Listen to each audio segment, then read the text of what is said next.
2026-এর বিধানসভা নির্বাচনের আগেই সুন্দরবনের নৌকাপথে বিজেপির কর্মী সমর্থকরা রওনা দিলেন ব্রিগেডের সভাতে।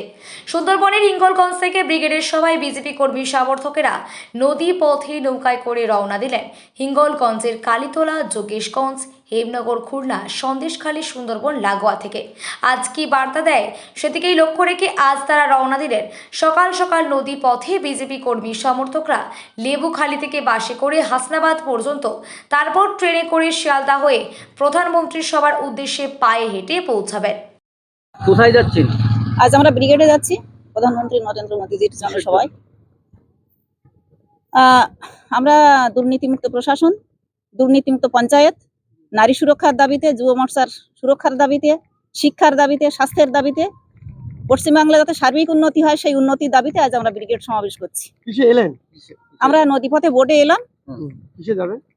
বাসে যাবো এখান থেকে। বার্তা শুনবেন সেখানে যেয়ে শুনবো আজকে দেশের প্রধানমন্ত্রীজি, আজকে নরেন্দ্র মোদীজির কাছে আমরা শুনবো আজকে দেশের সুরক্ষার কথা, আজকে নারী সুরক্ষার কথা, আগামী দিনের যাতে পশ্চিমবাংলায় শিল্পে যাতে সমৃদ্ধ হয় সেই কথা শুনবো, মানুষের কর্মসংস্থান যাতে হয় সেই কথা শুনবো।